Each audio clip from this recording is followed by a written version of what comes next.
நான் கூட மனசுக்குள்ள ஆசை வளர்த்திக்கிட்டேன். உன்னை பார்த்துதான் மாமா, உன்னை பார்த்துதான். யார் பேச்சு கேட்டாலும் என் காதில் கேட்பதெல்லாம் உன் பேச்சுதான், நித்தம் உன் பேச்சுதான். இந்த பாடல் வரிகளை கேட்டோன்னு உங்களுக்கு ஞாபகம் வரக்கூடிய அந்த செடி என்னென்னா இந்த தூதுவளை செடி.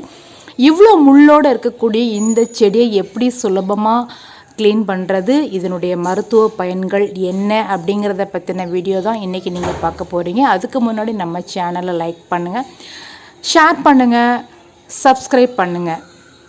வாங்க வீடியோக்குள்ளே போகலாம். ஹாய் ஃப்ரெண்ட்ஸ், தூதுவளை எப்படி க்ளீன் பண்ணுறது அப்படின்னு தெரிஞ்சுக்கிறதுக்கு முன்னாடி வாங்க நம்ம போய் கொஞ்சம் கட் பண்ணிட்டு வந்துடலாம்.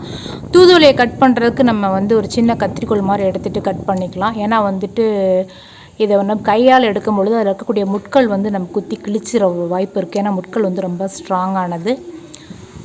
இந்த தூதுவளைக்கு பார்த்தீங்க அப்படின்னா சிங்கவள்ளி அலர்க்கம் அப்படின்னு சொல்லிட்டு வேறு பெயர்கள் இருக்குது.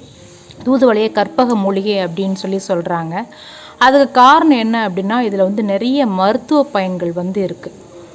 பொதுவாக தூதுவளை அப்படிங்கிறது நம்முடைய நுரையீரல் சார்ந்த, அதாவது தொண்டைக்கட்டு, சளி, வறட்டிருமல், ஜலதோஷம், இந்த மாதிரி பிரச்சனைக்கு தான் நம்ம தீர்வு அப்படின்னு நம்ம பார்த்துட்ருக்கோம், நம்ம நினச்சிட்ருக்கோம். ஆனால் நுரையீரல் சார்ந்த பிரச்சனைகளுக்கு தூதுவளை மிகப்பெரிய வரப்பிரசாதம் அப்படின்னு கூட சொல்லலாம்.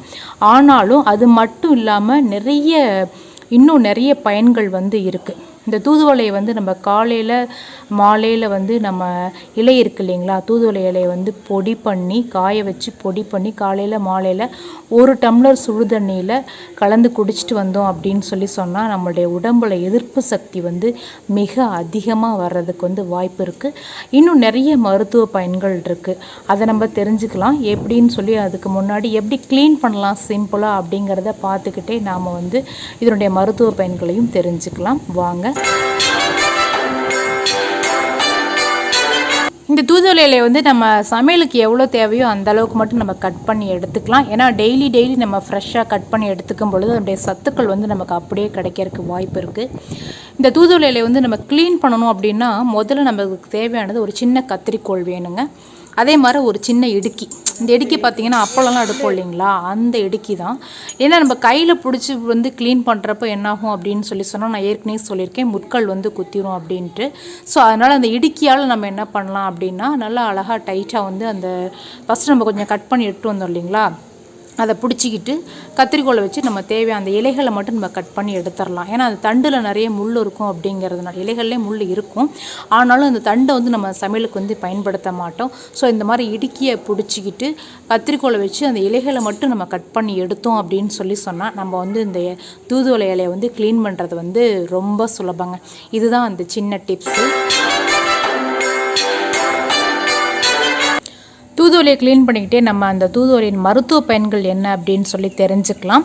இந்த தூதுவளை இலையை பொடி பண்ணி நல்லா காய வச்சு பொடி பண்ணி காலையில் சாயந்தரத்தில் 1 டம்ளர் சுடு தண்ணியில் கலந்து சாப்பிட்றப்ப நம்ம சுவாச பாதையில் இருக்கக்கூடிய நச்சுக்கள் நீங்கும். அதே மாதிரி நம்முடைய உடல் எதிர்ப்பு சக்தி அதிகரிக்கும் அப்படின்னு சொல்கிறாங்க. தூதுவளை இலையில் பார்த்தீங்க அப்படின்னா கால்சியம், இரும்பு சத்து நிறைய இருக்கிறதுனால வாரம் 1 தடவை தூதுவளை இலையை ரசத்துலையோ நம்ம ஜீரகம் மிளகு போட்டு ரசம் பொடி அரைப்போம் இல்லைங்களா, அப்படி அரைக்கிறப்ப இந்த ஒரு 4 இலை தூதுவளை இலையும் போட்டு அரைச்சி நம்ம ரசத்தில் ஆட் பண்ணோம்னா தூதுவளை ரசம் நமக்கு கிடைக்கும். அது நம்ம நுரையீரல் சார்ந்த பிரச்சனைகள் தீர்க்கறது மட்டும் இல்லாமல் கால்சியம் இருக்கிறது அப்படிங்கிறதுனால நம்மளுடைய எலும்புகளை பலப்படுத்தி நம்ம மூட்டு தேய்மானம் கூட வராது அப்படின்னு சொல்கிறாங்க. இல்லை நான் வாரம் 1 முறை துவையலாக எடுத்துக்கிறேன் அப்படின்னா இந்த தூதுவளை இலையை நல்லா க்ளீன் பண்ணிவிட்டு அதோடு மிளகு, பூண்டு, சின்ன வெங்காயம் சேர்த்து நம்ம துவையலாக அரைக்கலாம். இப்போ நான் க்ளீன் பண்ணுறப்ப பார்த்தீங்கன்னா சும்மா வெறும் தண்ணியில் தான் வாஷ் பண்ணுறேன். நீங்கள் வெளியில் கடைகள்லேருந்து வாங்கிட்டு வரீங்க அப்படின்னு சொன்னால் மஞ்சத்தூள், உப்புத்தூள் போட்டு வாஷ் பண்ணிடுங்க. ஏன்னா கொரோனா காலகட்டத்தில் அது ரொம்ப சேஃபான ஒரு மெத்தடு. இது வீட்டிலேருந்து பறித்த கீரை அப்படிங்கிறதுனால நான் சாதாரணமாக தண்ணியில் கழுவி அதை சமையலுக்கு பயன்படுத்திக்கிறேங்க. அப்படி பார்த்தீங்கன்னா இப்போ தூதுவளை இலையில் இப்போ உங்களுக்கு தெரிஞ்சிருக்கும், நம்ம நுரையீரல் சார்ந்த பிரச்சனைகள் மட்டும் இல்லாமல் இது வந்து நமக்கு மற்ற நோய் எதிர்ப்பு சக்தி அதிகரிக்கிறதுக்கும் சரி, நம்மளுடைய எலும்புகளை வந்து வலுப்படுத்துறது, அதே மாதிரி நம்மளுடைய இந்த தூதுவளை காய் பழங்களை வந்து வத்தலாக சாப்பிட்றப்ப நம்ம கண்ணுக்கு வந்து ரொம்ப கண் நோய்களை வந்து தீர்க்கக்கூடிய தன்மை இருக்குது. இந்த இலையை வந்து பருப்போடு சேர்த்து சாப்பிட்டோம் அப்படின்னு சொன்னால் பற்கள் சார்ந்த பிரச்சனைகளும் தீரும் அப்படின்னு சொல்கிறாங்க. இந்த மாதிரி நிறைய மருத்துவ பயன் கொண்ட இந்த தூதுவளை இலைக்கீரையை வந்து வாரம் ஒரு தடவை உங்கள் உடம்புல சேர்த்துட்டிங்க அப்படின்னா நீங்கள் நல்லா ஆரோக்கியமாக இருக்கலாம். இப்போ நீங்கள் தாராளமாக ஜாலியாக பாட்டு பாடிக்கிட்டே இந்த கீரையை நீங்கள் சாப்பிட்லாம்.